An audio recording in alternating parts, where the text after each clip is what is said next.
Bonjour et bienvenue à vous, chers étudiants, chères étudiantes. Votre prof Jean-François Sénéchal, toujours le même. Comment allez-vous cette semaine? Bienvenue à votre podcast d'accompagnement du cours FI 3900. Ça s'appelle et ça s'appelait et ça s'appellera toujours éthique et professionnalisme. Puis, comment ça se passe votre rentrée l'été? Avez-vous eu le temps de récupérer de votre session d'hiver pauvre de vous? En tout cas, moi, je trouve que c'est une transition qui se fait assez rapidement. On passe de l'hiver à l'été. Moi, pendant 2 semaines, là, j'ai quasiment 400 étudiants. Là. J'en ai mes 200 d'hiver et mes 200 d'été. C'est ça, c'est ma vie, c'est la vôtre aussi. C'est une vie stimulante, l'université. Écoutez, avant d'entamer ce deuxième épisode de votre podcast préféré, 2 sujets. D'abord, merci pour vos présentations sur les forums. Donc, j'ai lu ça. Je lis tout. Je commande pas tout, mais je lis tout. Merci de c'est intéressant, des parcours riches, évidemment, passionnants. Là. C'est beau de voir là, déjà si jeune, mais déjà autant de choses accomplies. D'ailleurs, je vous promets, les 50 premiers qui se sont présentés, je vais vous répondre. C'est ma promesse. Bon, soyez patient, là, ça me prend un peu de temps rédiger un courriel à chacune de ces 50 étudiants et étudiantes. Mais en même temps, j'essaie de faire ça aussi, là, même si j'ai 200 étudiants, au moins je me dis, je vais au moins essayer de répondre à 50 d'entre eux, là, essayer de créer déjà ma dynamique avec mon groupe. Je peux pas le faire pour les 200, là, vous comprendrez, mais voilà, les 50 premiers, pourquoi pas. Vous allez recevoir peut-être le seul badge de votre vie, c'est sûr, pour vous être présenté sur un forum de discussion, mais aussi peut-être le seul courriel de votre vie au bac. Je sais que les profs sont pas friands de courriels, mais en même temps, des fois, en tout cas, des courriels personnels, là, c'est important d'en faire aussi, sachez-le. Je réponds personnellement à tout le monde qui m'écrit. Inquiétez-vous pas, là, les courriels, là, ça dormira pas dans ma boîte courriel pendant des semaines. Soyez mesurés, je dirais, dans vos demandes. Là, vous le savez, avec 200, ça se peut que c'est compliqué. Si vous m'écrivez tous les 200 en même temps pour me dire «Salut Jeff, comment ça va?» ça va être long. Donc, mais pour les 50 premiers, en tout cas, là, je vais lire vos présentations, puis je vais vous répondre. Puis pour les autres, ben, je vous lis. Puis je trouve vos parcours passionnants, mais en même temps, ça se peut que j'ai pas le temps de commenter tout ça. Deuxième sujet, bravo aussi pour vos interventions vos réflexions sur le forum. Vous savez, j'ai ouvert un forum sur l'histoire de Karen Duhamel. Écoutez, le cours est à peine entamé, mais déjà, plusieurs sont plongés intensément dans le sujet du cours. La vidéo, évidemment, vous l'avez vu, là, c'est assez inquiétant, c'est assez troublant, cette vidéo. Mais en même temps, je ne veux pas non plus traumatiser personne. Là. Peut-être que je pourrais vous rappeler l'intention pédagogique derrière tout ça. Le but, c'est justement de vous faire sentir ce malaise, cet inconfort, ce manque. Hein? Avez-vous senti ce manque, là, ce manque d'outils, de ressources? C'est un peu anxiogène, mais en même temps, ça crée ce sentiment d'ouverture qui est nécessaire pour que je puisse vous enseigner, hein, pour que vous ressentiez ce besoin d'avoir un peu plus de contenu et d'informations sur ce qu'est le professionnalisme, puis sur ce qu'est ce système, puis comment il peut vous soutenir ou vous aider à résoudre ce genre de problème. Ça fait partie des outils, puis des ressources que je vais déployer dans les prochains modules. Puis pour créer cette ouverture-là, il fallait au moins vous mettre en contact avec un vrai problème réel et vous faire ressentir cet inconfort et ces manques. Voilà, on saute dans le module 2. Je suis sûr que vous êtes prêts déjà à sauter dans ce module 2. Il y a 2 modules cette semaine, là, ça va vite. Qu'est-ce qui vous attend dans ce module? Le module 2, on va voir je dirais des notions de base, un vocabulaire de base, parce qu'il faut se comprendre. Vous savez, en biologie, en médecine, en physique, en génie électrique, en n'importe quel champ de la science et du génie, il faut se donner un vocabulaire. On se donne des mots pour se comprendre. Ce sera la même chose en matière d'éthique. Là, je vais utiliser des mots, des termes. Puis, c'est un champ de la connaissance où là aussi, on donne des définitions spécifiques et particulières et savantes à certains termes, d'où l'importance là, de vous familiariser tout de suite, là, dès le départ, dès notre module 2, avec le vocabulaire qui sera concerné dans ce cours. Autour de ce vocabulaire, il y aura une grande question, je dirais, la grande question de l'éthique, celle qui va traverser ce module, sinon ce cours. C'est la question du bien et du mal. Ni plus ni moins. Hein? Je sais que ça fait un peu grossier, c'est un peu noir et blanc, mais en même temps, lorsqu'on parle de philosophie morale, on parle de ça.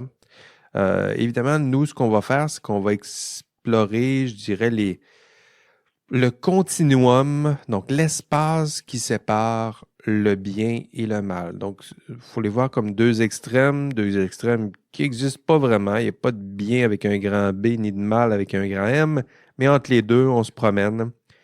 Puis, c'est dans ces interstices et interactions là, qu'on va se promener dans ce cours. Il y a des termes qu'on va aborder dans ce module 2. C'est quoi l'éthique? C'est quoi la morale? Qu'est-ce qu'on peut en dire? Qu'est-ce qu'on veut dire par ces termes?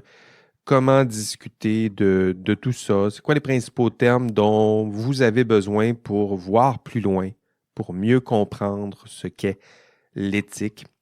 Voilà, donc pour vous, c'est important de vous familiariser tout de suite avec les termes, le vocabulaire, je dirais, en philosophie morale. Puis, entre autres, parce qu'on va utiliser ces termes tout au long de la session. Vous aurez besoin de ces termes. Dans ce module, on va voir que, notamment, le terme moral puis le terme éthique, vous allez voir, je l'explique aussi dans l'enregistrement de course, ce sont des termes qui sont presque synonymes. Il y a des nuances qui doivent être faites, mais essentiellement, je vous dirais que les deux termes, ça veut dire essentiellement la même chose. Ce sont lorsqu'on parle de morale, d'éthique, on parle de nos habitudes. Hein, en grec, on parlait d'éthos quand on parle d'habitude. Ce sont nos habitudes, notre ethos. Ce sont nos habitudes décisionnelles, donc les décisions qu'on a l'habitude de prendre lorsque la question du mal et du bien est posée. C'est quoi je dois faire? Qu'est-ce qui est bien? C'est quoi la bonne décision? C'est quoi la mauvaise décision? Ça fait des siècles qu'on prend ce genre de décision-là. On a pris des habitudes. Et ce sont ces habitudes qu'on va examiner dans ce cours. Ce sont ces habitudes qu'on examine lorsqu'on parle de morale et d'éthique. On parle de bien, de mal. Vous le savez, c'est pas la première fois qu'on se pose ces questions-là dans l'histoire. C'est vieux comme l'histoire de l'homme, je dirais, sinon l'histoire du langage de l'homme, en tout cas. Et ça fait partie des termes qu'on va explorer. On va se concentrer sur 3 termes. Surtout dans ce podcast-là, je vais me concentrer sur 3 termes. Les termes seront conséquentialisme, déontologisme et éthique de la vertu. N'importe quel cours d'éthique en philosophie morale, là, on commence toujours par ces distinctions-là. Je dirais que c'est les 3 principales façons de répondre à la question « c'est quoi le bien? Hein? Qu'est-ce que je devrais faire? » Lorsque vous posez cette question devant n'importe quel problème éthique, il y a 3 façons d'argumenter pour justifier vos actions, vos décisions, pour justifier, quand vous allez dire là, la bonne décision, c'est A ou B. Là. Donc, si vous dites la bonne décision, c'est A, nécessairement, ce qui va suivre après, ce sont des arguments. Puis les arguments que vous allez créer, ils vont puiser dans un de ces 3 grands mouvements que sont le conséquentialisme, le déontologisme et l'éthique de la vertu. Vous irez écouter l'enregistrement de cours que j'ai donné cet hiver. Je vais vous donner plusieurs exemples, mais en même temps, je dirais dans n'importe quel débat, Dès qu'il y a une question un petit peu délicate là, qui parle d'éthique, lorsqu'on pose la question, est-ce que c'est bien, est-ce que c'est mal de faire ci, de faire ça, vous allez voir ces trois principaux types d'argumentaires. Quel exemple que je pourrais vous donner? J'en donne dans le cours, là, mais pour que vous ayez quelque chose de concret en tête, là. Est-ce que c'est bien, est-ce que c'est mal de construire un troisième lien à Québec? Hein? Aussi concret que ça. Est-ce que c'est bien ou mal d'intervenir comme le fait Israël en Palestine? Hein? Donc, ça, c'est une belle question délicate. Hein? Et les arguments qui vont suivre, ils vont puiser, vous irez voir dans les débats ou lorsque vous discutez de tout ça avec vos proches, on puise, quand on crée des arguments, on puise dans ces trois types de raisonnement. Quel autre exemple? Est-ce que, peut-être plus léger, est-ce que c'est bien ou mal d'écouter mes séries télé préférées ou un match de foot sur un site de streaming illégal? C'est-tu bien, c'est-tu mal? Quoi d'autre? Quel genre d'exemple? Est-ce que c'est bien ou mal de tuer une goule sympathique pour survivre dans le monde difficile qu'est celui du Wasteland dans Fallout? Écoutez-vous ça, Fallout? Ça vient de sortir sur Prime. Moi, j'étais déjà gros fan de la série, là, mais là, je suis dans mon élément. J'adore ça. D'ailleurs, je pense que je vais me servir de cet exemple-là là, pour illustrer les trois courants. Parce que, je le disais un peu plus tôt, tous les débats, dès qu'il y a une question délicate, moi, ce que je vous suggère de faire, là, la prochaine fois qu'il y a une question délicate autour de vous, là, puis qu'on se met à dire ça c'est bien, ça c'est mal, ou que ça ressemble à ça, là, essayez d'identifier les trois modes d'argumentation que je vais vous expliquer dans ce podcast, mais aussi dans le cours en conséquentialisme, déontologisme et éthique de la vertu. Pratiquez-vous là, autour de vous si vous voulez que ça soit bien assimilé. Si on prend l'exemple de Fallout, tu sais, je l'ai en tête, là, je viens de terminer la série. Une des questions, il y en a plusieurs, mais une des questions, c'est est-ce qu'on peut tuer une personne pour survivre? Hein, c'est une belle vieille question classique. Si on prend cette question-là, là, est-ce que c'est bien de tuer une personne pour survivre? Posez cette question-là à votre prochain souper. Puis, le premier grand mode argumentaire que vous allez entendre autour de vous, c'est souvent le même, c'est le conséquentialisme. Là, c'est quelqu'un qui va vous dire, ben, la bonne décision, c'est celle qui génère le plus de conséquences positives possibles. Ça dépend du contexte. Puis c'est sûr que si tu fais ça, puis ça permet de générer des conséquences positives, à ce moment-là, c'est bien. Hein? Ce type d'argumentaire-là, là, on verse dans le conséquentialisme. Donc, où on essaie d'avoir le maximum de conséquences positives possibles, puis le minimum de conséquences négatives possibles aussi. C'est là où on va parler, par exemple, du plus grand bien pour le plus grand nombre. Hein, le plus grand nombre de conséquences positives possibles pour le plus grand nombre de parties prenantes ou d'acteurs concernés.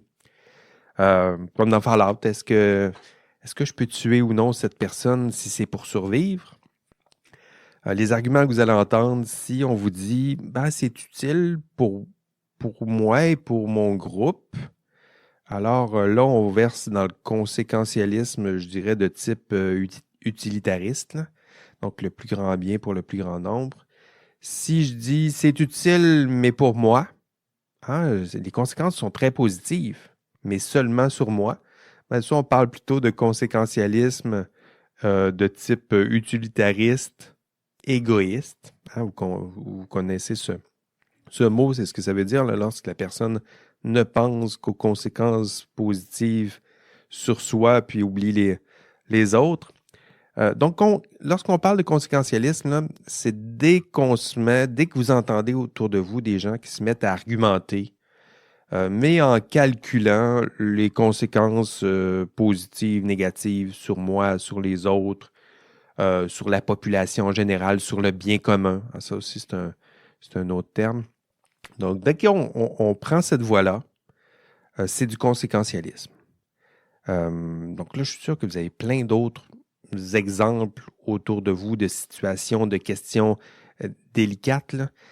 Mais testez ça autour de vous, là, puis à chaque fois qu'une personne tente de vous convaincre que sa décision, c'est la meilleure parce qu'elle génère beaucoup de conséquences de nombreuses, je vais parler comme du monde, de nombreuses conséquences positives sur un très grand nombre de personnes.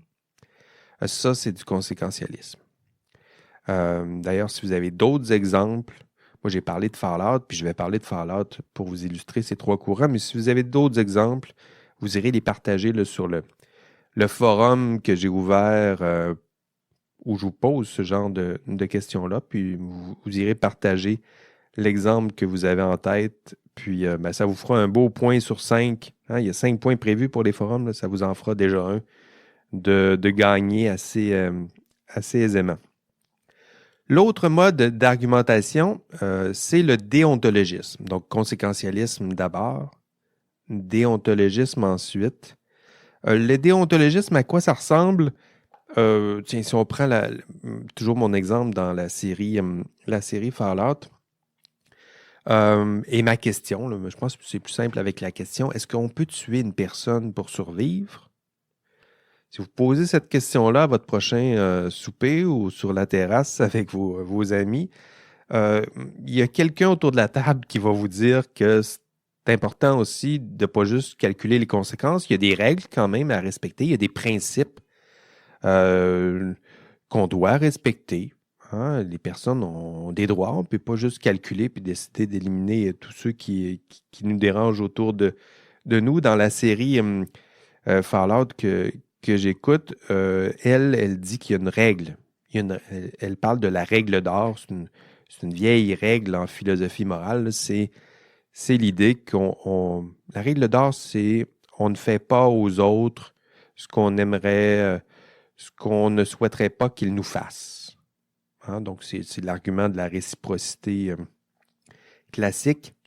Puis dans tous les débats moraux autour de vous, peu importe la question que vous leur posez, il y a toujours quelqu'un qui va vous dire « Je comprends ce que tu dis dans ton calcul des conséquences positives et négatives, mais en même temps, il y a des règles.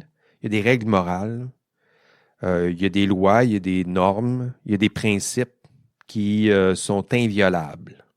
Ce qu'ils vous disent, c'est qu'il y a un code à respecter, que ce soit un code moral ou un code légal ou un code religieux. Il y a des règles à respecter, puis on ne doit pas en déroger. Et on ajouterait peu importe les conséquences. Donc, vous le voyez, là, le déontologisme, souvent, c'est un argumentaire qui répond presque mot pour mot à l'argument conséquentialiste. Peu importe les conséquences, il y a des lois, il y a des règles, il y a des codes, il y a des normes, il y a des principes qui restent inviolables, puis on doit respecter ces lois, ces normes, ces règles. Conséquentialisme et déontologisme, je vais le dire, ce sont nos deux premiers courants. Un autre, le troisième mode argumentaire que je voulais vous expliquer, c'est l'éthique de la vertu. Là, ici, c'est un mode argumentaire qui est un peu plus complexe, je dirais, notamment parce que là, on ne regarde plus la moralité des actions. Ce qu'on va regarder, c'est la moralité de la personne qui pose ses actions. En matière d'éthique de la vertu, lorsqu'on examine la bonne action à poser, lorsqu'on se pose la question, c'est quoi qui est bien, c'est quoi qui est mal, la réponse à cette question, lorsqu'on puise dans l'éthique de la vertu, la réponse à ça, c'est la bonne décision, c'est celle qu'aurait prise une personne qui incarne les grandes vertus que sont la sagesse, la prudence, le courage, la tempérance. Donc, on ne vous dit pas exactement c'est quoi la sagesse, la prudence, le courage, la tempérance, mais on vous dit c'est ça la bonne décision, c'est d'être courageux, prudent, tempérant, juste. Quel exemple? Est-ce qu'il y a des exemples dans Fallout? Oui, il y a un peu. Dans Fallout, il y a... Elle se dit, moi, lorsque j'ai des décisions délicates à prendre, elle se dit, je vais agir comme mon papa. Hein? C'est son père, son guide moral. Je vais agir comme mon papa, qui, lui, incarne les grandes vertus que sont le courage, la prudence, la justice, la tempérance. Mais donc dans Fallout, il y a ça. Il y en a, je dirais qu'il y en a dans à peu près toutes les séries où la culture geek est populaire que vous écoutez, que ce soit dans Marvels, dans DC, Harry Potter, il y a ça, Star Wars, The Office, Shogun, que j'écoute en ce moment. Nommez votre série préférée, là. Il y a plein d'exemples d'éthique de la vertu aussi. Puis l'éthique de la vertu, vous allez la reconnaître dans vos séries préférées. Lorsqu'une personne se demande quoi faire, elle va se demander c'est quoi la bonne décision. Puis une autre personne autour d'elle qui va lui dire la bonne décision, c'est celle qu'aurait prise ton mentor. Hein? C'est celle qu'aurait prise Gandalf ou Obi-Wan. Puis c'est celle aussi que n'aurait pas prise Voldemort ou Vador. Tiens, pour reprendre ces deux exemples-là. Alors, la bonne décision, c'est la décision qu'aurait prise la personne qui incarne les grandes vertus. C'est la personne qui, que ce soit ton père, ta mère, ton héros moral préféré, ton personnage religieux préféré, ça aussi, c'en est de l'éthique de la vertu. Là. Lorsqu'on dit « agis comme le fait le prophète »,« agis comme l'aurait fait Jésus-Christ », pour reprendre les deux grandes religions ici autour de vous, on appelle à l'éthique de la vertu. Hein, c'est exactement ça. Vous aurez des problèmes difficiles et la bonne façon de répondre, la bonne décision, c'est celle qui correspond à celle qu'aurait prise votre personnage vertueux préféré, celui qui incarne le courage, la sagesse, la tempérance, la prudence et la justice. Voilà, c'est ça l'éthique de la vertu.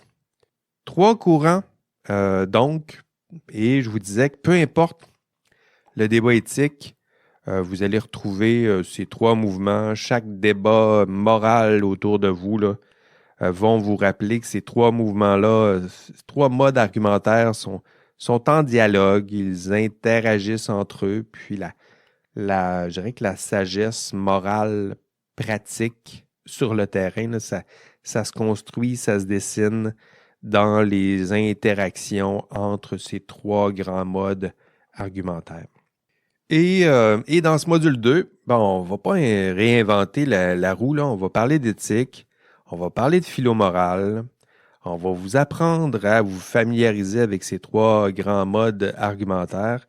Puis, c'est déjà important là, que minimalement, vous soyez initié à ces 3 grands mouvements en philosophie morale. Ce sont trois géants en philo-morale, puis qui dialoguent, qui interagissent.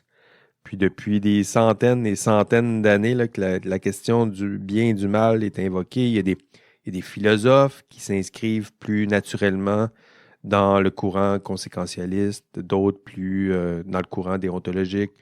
Je pense à Immanuel Kant, par exemple, qui s'inscrit dans cette voie-là. Conséquentialisme, on a Jérémy Bentham, qui est un philosophe qui s'inscrit, mais la philosophie, c'est ça aussi, là, c'est les interactions entre ces philosophes. C'est pas juste un qui a raison, là. C'est le dialogue entre ces philosophes-là qui incarnent des dialogues qui sévissent encore aujourd'hui lorsque la question et du mal se pose. Dans l'enregistrement de cours cette semaine, donc dans ce module 2, vous allez voir aussi, on a une bien belle discussion en classe pour discuter, illustrer ces 3 grands mouvements. Vous allez voir, on va avoir cette discussion autour d'un...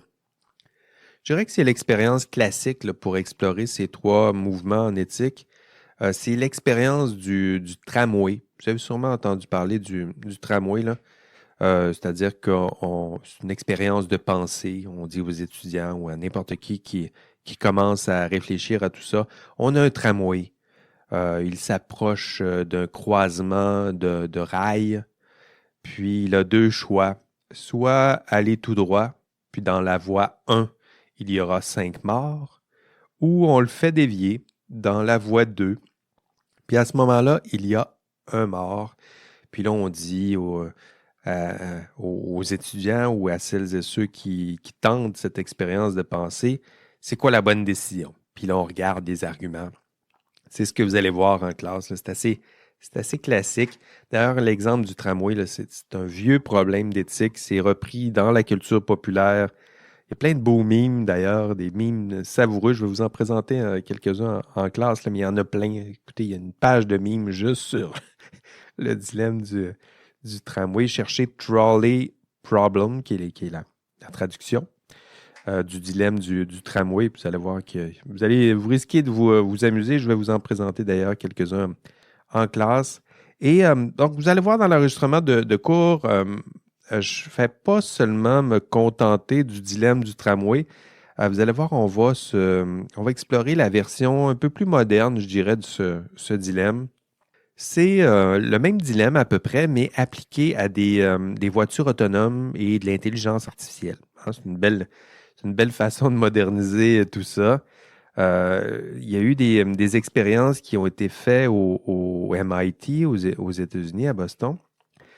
Puis, on a fait ça. Donc, on a créé des scénarios où, à gauche, l'automobile autonome tue 5 personnes, puis à droite, l'automobile autonome tue une personne. Puis là, on pose cette question-là en ligne, puis on regarde comment que les personnes y répondent. Il y a toutes sortes de variations autour de... Donc, il n'y a pas juste ce dilemme-là, il y a plein de sortes de dilemmes. Vous irez voir les dilemmes que j'ai posés en classe. À gauche, si vous allez à gauche, c'est 5 hommes. Si vous allez à droite, c'est 5 femmes. C'est quoi la bonne décision? Si vous allez à gauche, c'est 5 enfants.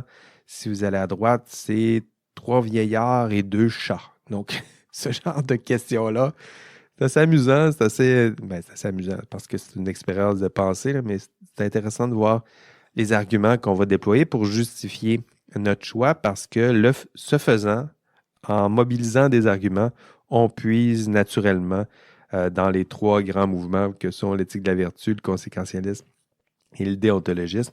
Puis vous allez voir ce débat-là et cette discussion-là se créer en classe. C'est fascinant de revoir ces 3 beaux grands mouvements, là, ce dialogue se répéter encore une fois en 2024 dans une classe d'éthique.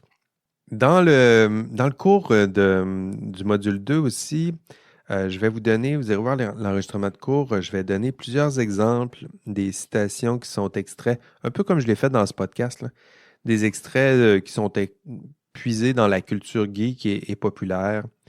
Vous allez voir, il y a quelques exemples puisés dans l'univers de Marvel, évidemment, mais de Star Wars, Harry Potter aussi. En fait, j'essaie de le faire, là, de puiser dans la culture populaire même si ce sont des thèmes sérieux, c'est intéressant de puiser dans la culture populaire et geek, entre autres parce que celles et ceux qui écrivent là, ces petits morceaux de la culture populaire, ils connaissent leurs classiques, ils puisent dans la philosophie parfois sans même s'en rendre compte. Puis c'est intéressant d'aller puiser dans l'univers de la BD ou des grands films ou des séries télé pour réexplorer tout ça. Dans le cours, je vais explorer, je sais pas, la décision d'Iron Man, par exemple. Est-ce qu'elle incarne le conséquentialisme? Puis le choix-peau d'Harry Potter, est-ce que c'est un peu de l'éthique de la vertu? Qu'est-ce que je veux dire par ça? Le code de Mandalore dans le Mandalorian, est-ce que c'est pas un modèle d'argumentaire déontologique? Ah, vous voyez un peu là, les liens que j'essaye de tisser. Ce sont des thèmes sérieux, je le dis, mais en même temps, c'est important que vous preniez l'habitude de tisser des liens entre un contenu de cours qui est de la philo, puis votre propre culture. C'est important que vous tissez ces vrais liens. C'est comme ça que la connaissance se conçoit puis se construit, là. C'est pas juste en écoutant un prof parler puis dire les choses, là. C'est en essayant vous-même de créer ces petits chemins-là, là, dans votre cerveau, d'où l'importance de puiser dans votre propre culture. Vous avez sûrement des exemples en tête là, de décisions morales complexes qui ont été prises par vos personnages préférés. Hein, c'était quoi leur raison d'agir, puis c'était quoi leurs arguments, puis c'est quoi pour eux leur conception du bien, puis c'est quoi une bonne raison d'agir pour eux, puis à chaque fois que vous avez ces exemples en tête, essayez de faire des liens avec les trois grands mouvements que je vous ai expliqués un peu plus tôt. D'ailleurs, je vous invite à aller partager vos réflexions sur les forums de discussion. J'en parlais un peu plus tôt, là, mais c'est impressionnant. Vous irez voir les réflexions de vos collègues. Entre autres, vous irez voir les morceaux préférés de vos collègues en matière de culture populaire. C'est impressionnant de voir les liens puis les analyses soignées et profondes que certains font de la culture populaire puis de leurs BD ou séries télé préférées ou films préférés, des personnages qu'ils ont rencontrés et qui ont influencé leur vie, puis comment ils sont capables de tisser des liens savants et très pertinents entre le contenu de cours puis leurs exemples qu'ils ont en tête lorsqu'on parle de culture populaire. Puis, lorsque vous serez bon en cette matière là, pour tisser ce genre de lien-là, lorsque pour vous, ce sera un réflexe là, de prendre un morceau de la culture populaire puis de faire des liens avec le déontologisme, le conséquentialisme ou l'éthique de la vertu, quand vous aurez appris à faire ça, vous ne pourrez plus désapprendre. Ça sera problématique parce que vous allez aller au cinéma ou vous allez écouter une série télé. Puis là, vous allez vous demander, bon, ben la décision de Thanos, là, est-ce que c'est du déontologisme ou du conséquentialisme ou de l'éthique de la vertu? Puis là, ben, vous penserez à moi, puis vous direz quel monstre il a fait de moi. Puis vous aurez probablement aussi mal à la tête que moi lorsque je sors d'un visionnement comme ça, là. Je suis toujours en train de me poser des questions philosophiques. Qu'est-ce que ça veut dire? Pourquoi a-t-il pris cette décision-là? C'est quoi les arguments qu'il avait en tête? Puis pour peut-être les plus concrets d'entre vous, là, peut-être qu'il y en a quelques-uns qui sont déjà irrités par ces trop nombreuses références à la culture geek et populaire.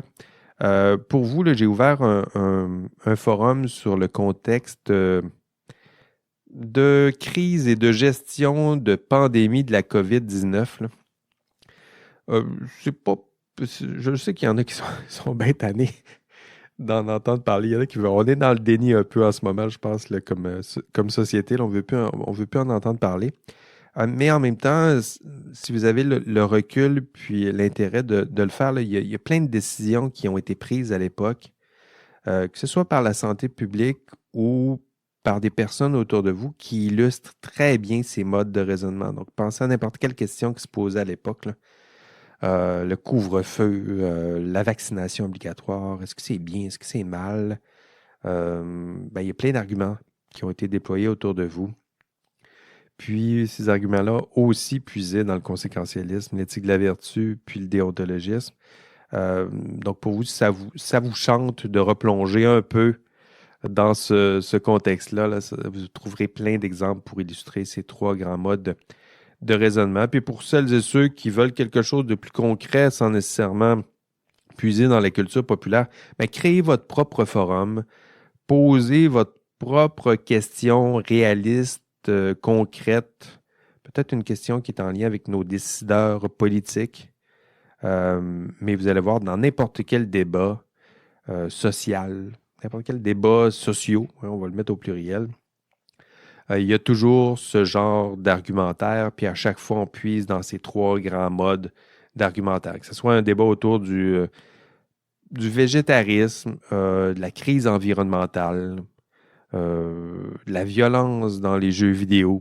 Chaque débat, il y a des arguments. Puis à chaque fois, vous allez voir, on va se lancer dans ces trois types d'arguments que sont les arguments conséquentialistes, déontologiques et éthiques de la vertu. Puis l'important pour vous, je le disais un peu plus tôt, c'est que ce soit dans votre étude ou dans votre participation au forum de discussion, l'important pour vous, c'est de tisser des liens entre ces arguments, entre ces affirmations de celles et ceux qui prétendent tous l'agir en fonction du bien, mais de voir que derrière ces affirmations, il y a des arguments. Puis derrière chacun de ces arguments, il y a des courants philosophiques. Puis des courants philosophiques, il y en a 3 que je vous demanderai d'identifier et de reconnaître à travers tout ça. Autre terme important que vous allez rencontrer dans ce cours, que vous allez voir dans l'enregistrement de cours, c'est le terme professionnalisme. Donc, on commence notre réflexion autour du professionnalisme dans ce module 2. C'est un terme très important, vous allez le comprendre, vous l'avez compris, hein, dans le titre, il y a éthique et professionnalisme, donc on se doute que professionnalisme, ce sera un mot important. On va le voir tout au long de la session. Je dirais que la définition, on commence à la donner au module 2, mais c'est une définition qui va s'enrichir tout au long de la session. C'est quoi un professionnel? C'est quoi qui nous permet de distinguer un professionnel d'une personne qui exerce un travail, un métier, qui a une occupation, une job? C'est quoi le système professionnel? C'est quoi un code professionnel? À quoi ça sert un code professionnel? À quoi sert le système professionnel? Qu'est-ce que ça fait? À quoi ça sert? Vous le voyez là, il y a plein de questions qui sont associées à ça, puis on va commencer à les explorer dans ce module 2. Quoi d'autre dans ce module 2 ou dans cet épisode 2 du podcast? Mais peut-être faire avec vous sur le début de la session, là, je vous avais dit qu'on pourrait regarder au début de la session votre feuille de route. Hein? Qu'est-ce que vous devez faire cette semaine ou dans ce module 2? C'est quoi votre liste de tâches que vous devez faire? Je vous le rappelle, puis je vous le répète, chaque semaine, j'ouvre un module. Des fois, il y a 2 modules par semaine. Puis à chaque module, le premier onglet, ça vous donne un sommaire du module avec des objectifs. Mais dans le deuxième onglet, que j'ai nommé contenu, vous allez trouver une marche à suivre. Cette marche à suivre, c'est votre liste de tâches que vous devez faire. Donc, prenez la liste, là, puis faites des petits X à côté. Par exemple, cette semaine, il est écrit dans votre liste de tâches 1, écoutez le podcast du cours. C'est votre première tâche. Vous l'avez fait, vous avez presque fini. Bravo, déjà 2 podcasts de suite. C'est fou, hein? Vous allez avoir un A là, dans ce cours, c'est sûr, là, si vous continuez à ce rythme. 2, écoutez l'enregistrement du cours que j'ai donné cet hiver. Vous allez voir, c'est un enregistrement. J'ai fait un montage pour les 2 premiers modules. J'ai mis l'enregistrement sur YouTube. Là, ça me permet d'enlever les pauses. Puis, des fois, il y a des petites parenthèses ou des fois, quand j'attends la question de l'étudiant, il y a un petit délai. Là. Donc, je fais quelques coupures pour accélérer tout ça, mais ça reste quand même un enregistrement de 2 heures. Là. Ça vous permet d'avoir aussi les sous-titres quand je le téléverse sur YouTube. Allez écouter ça. Vous allez voir, j'explique les principales notions il y en a plusieurs que j'ai déjà expliquées aujourd'hui, mais on va voir d'autres termes. Morale, éthique, j'en ai parlé un peu. Professionnalisme un peu. Déontologisme, conséquentialisme, éthique de la vertu. J'en ai parlé pas mal de ces 3 derniers dans le podcast. Vous allez voir aussi dans l'enregistrement de cours, j'en parlais un peu plus tôt, on va avoir notre belle discussion sur le problème du tramway, puis l'application avec les automobiles, l'intelligence artificielle. Une bien belle discussion, là, j'ai hâte que vous l'entendiez. 3e tâche cette semaine, qu'est-ce que vous devez faire? Ben, vous devez lire. Ben oui, il y a des textes à lire hein, dans ce cours. Vous avez remarqué que j'ai mis des fois la lecture attentive ou lecture sommaire.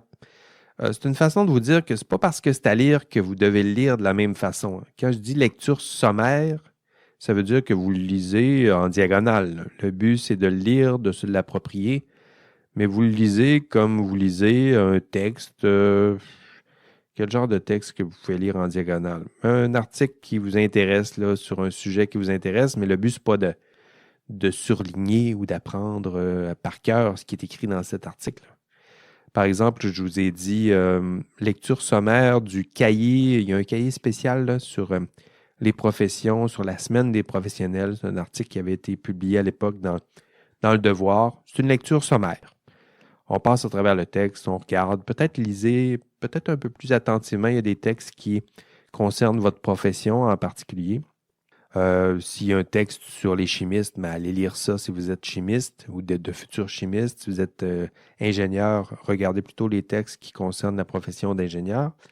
Sinon, l'autre texte à lire, c'est le chapitre 3 de l'ouvrage de Georges A. Legault. C'est toujours le même. Il y a un ouvrage, il est gratuit, il est en ligne. Donc, faites l'effort, vous l'avez fait au chapitre 1, là, au module 1, si ce n'est pas encore fait. Essayez de tester l'outil pour vous assurer que vous ayez accès au moins à l'ouvrage. Puis une fois que vous avez ouvert l'ouvrage, cette semaine, on ajoute une tâche, une lecture attentive du chapitre 3 qui est intitulé « Professionnalisme et délibération éthique ». Donc, une lecture attentive, on passe à travers, on fait attention à la structure, on essaie d'identifier les principales notions qui sont abordées dans ce texte. Le but, c'est pas de tout connaître du texte, mais c'est quand même d'essayer de comprendre assez précisément là, ce que Georges A. Legault est en train de vous raconter. Donc ça fait partie de vos lectures cette semaine. Quoi d'autre? En 4, vous devez compléter le questionnaire d'auto-évaluation. Donc, il y a un questionnaire à peu près dans tous les modules. Il y en a un aussi dans le module 2.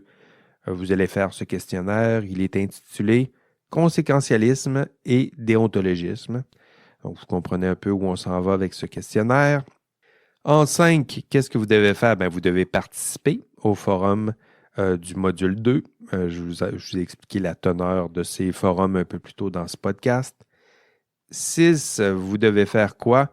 Vous devez constituer vos équipes pour les travaux pratiques. Encore une fois, c'est la première semaine. Dépêchez-vous de constituer votre équipe. Ça vous permettra de sauter rapidement dans le premier TP. Donc, c'est ce que vous devez faire cette semaine.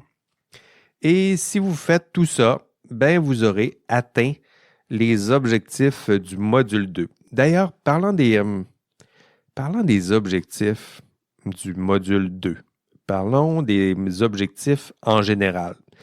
Je sais que vous faites peut-être pas attention à ces objectifs, mais dans un cours universitaire qui est bien conçu, en tout cas le mien, j'ai fait des efforts pour bien le concevoir. Typiquement, ces objectifs sont directement reliés à des questions potentielles pour votre examen. Ce que je vous dis, c'est que, puis là c'est un secret, là. Ce que je vous dis, c'est qu'à la fin du cours, mon examen va cibler exactement les objectifs des modules. Ce que je vous dis, ce n'est pas un secret, là. Ce que je vous dis, c'est que l'examen final, il va y avoir à peu près 30 questions, disons 2 questions par module. Puis chaque question que je vais poser va me servir à vérifier si vous avez atteint un des objectifs de module. C'est simple. Si vous regardez les objectifs, dites-vous quel type de questions il pourrait me poser dans l'examen final pour vérifier si j'ai atteint ces objectifs ou cet objectif. Ça me semble une façon de faire assez honnête. Je vous dis c'est quoi les objectifs, puis dans mon examen, je vérifie si vous avez atteint les objectifs. Par exemple, dans ce module 2, à l'examen, je vais vérifier si vous avez atteint les objectifs du module 2. Puis dans le module 2, je vous dis, les objectifs, c'est de distinguer le professionnalisme tel qu'il est promu au sein du système professionnel québécois, des multiples sens et usages des termes professionnels et professionnalisme dans la vie ordinaire.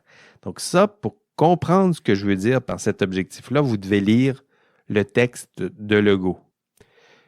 Puis à la fin du texte, vous serez capable de dire c'est quoi le professionnalisme? C'est quoi le professionnalisme tel qu'il est promu par mon système professionnel? Puis c'est quoi le professionnalisme dans la vie de tous les jours? Puis dans la vie de tous les jours, vous connaissez les multiples usages du terme professionnel. Vous l'utilisez tout le temps, ce terme-là autour de vous. Maintenant, c'est quoi que le système professionnel veut nous dire plus précisément lorsqu'il dit le terme professionnel? Puis pour ça, vous devez lire le texte de Legault. Le deuxième objectif, c'est de distinguer et définir les termes morale, éthique, droit, déontologie, vertu. Hein? Déjà, on en a fait un bout dans ce podcast, mais dans l'enregistrement de cours, vous allez voir d'autres notions, d'autres explications que je vais donner pour vous permettre de mieux définir et distinguer ces termes. Et le troisième objectif du module 2, c'est d'être capable de distinguer une approche conséquentialiste d'une approche déontologique, d'une approche inspirée de l'éthique de la vertu. Puis déjà, si vous avez écouté le podcast attentivement, vous devriez déjà être plus à même ou plus habilité à distinguer ces trois approches. Un argument qui s'inspire du conséquentialisme. Un argument qui s'inspire du déontologisme ou de l'éthique de la vertu. Êtes-vous capable de les reconnaître? Êtes-vous capable de les distinguer? Et si vous êtes déjà capable, ou si déjà vous avez des exemples en tête, ou si déjà vous vous êtes pratiqué sur les forums, ben vous avez déjà atteint cet objectif du module 2, puis vous êtes prêt à répondre à n'importe quelle question que je vous poserai à l'examen concernant cet objectif précis du module 2. Voilà, c'est tout pour cette semaine. En fait, c'est pas tout. J'ai prévu un autre épisode cette semaine, mais dans cet épisode cette semaine, je vais le publier probablement vendredi. Je vais vous expliquer les différentes évaluations de ce cours. C'est important que vous écoutiez ça si vous ne vous êtes pas rendu à la fin de l'enregistrement de cours. Par contre, si vous écoutez la dernière partie de l'enregistrement de cours, j'explique aussi ces évaluations-là. Donc, il faut faire au moins un ou l'autre. Soit on écoute la dernière partie du cours, l'enregistrement de cours, ou soit vous écoutez l'épisode ce vendredi, puisque dans ces deux alternatives, je vais vous expliquer les différentes évaluations de votre cours éthique et professionnalisme. Sinon, bravo. Bravo pour votre écoute des podcasts. Déjà 2 en banque. D'ailleurs, plusieurs m'ont déjà fourni leurs preuves de leur écoute des podcasts. Puis je vois aussi les statistiques de téléchargement. C'est ce qui est le fun avec les hébergeurs. Là, on voit qui m'écoute, combien m'écoute, puis où vous êtes dans le monde, puis quel type d'appareil vous utilisez pour m'écouter. C'est beau à voir. Certains aussi vont nous visionner sur YouTube. C'est passionnant de voir ça, voir cette... il y a quelques années, je me suis dit, je vais leur faire un podcast, ça va les aider à étudier autrement, ça va leur donner un mode alternatif pour apprendre ou pour explorer un contenu de cours. Je le vois encore, là, c'est une formule qui plaît plutôt à plusieurs d'entre vous, pas à tout le monde, mais à ceux que ça plaît, ça plaît. Puis c'est l'été, c'est une belle façon de consommer du contenu autrement, en marchant, en prenant du beau temps, parce qu'il faut le faire. Hein? Je vous dis, investissez investissez du temps dans votre cours, mais aussi prenez le temps, c'est l'été, hein, de passer du temps avec vos amis, vos proches. C'est important. Prenez soin de vous. On se revoit ici même la semaine prochaine ou vendredi même. On va se voir dans cet épisode. Et dans ce troisième épisode de votre podcast, cette session. D'ici là, prenez soin de vous encore. Allez, bye bye. OK, l'indice cette semaine, il est assez simple. Il va comme suit. Conséquentialisme, déontologisme et éthique de la vertu. Donc, pour celles et ceux qui n'ont pas écouté le premier épisode, chaque épisode, je vous donne un indice. Puis pour vous, vous prenez en note cet indice et vous me transmettez par courriel cet indice. Puis moi, c'est une façon de savoir et de cumuler vos preuves que vous avez bel et bien écouté le podcast jusqu'à la fin. Dans ce cas-ci, parce que l'indice, il sera à la fin de ce podcast. Parfois, je le cache à l'intérieur du podcast, mais pour vous, le travail est simple. Lorsque vous entendez l'indice, vous le prenez en note, vous me le transmettez par courriel. Et cette semaine, l'indice, c'est le suivant. Conséquentialisme, déontologisme et éthique de la vertu. Allez, bye bye.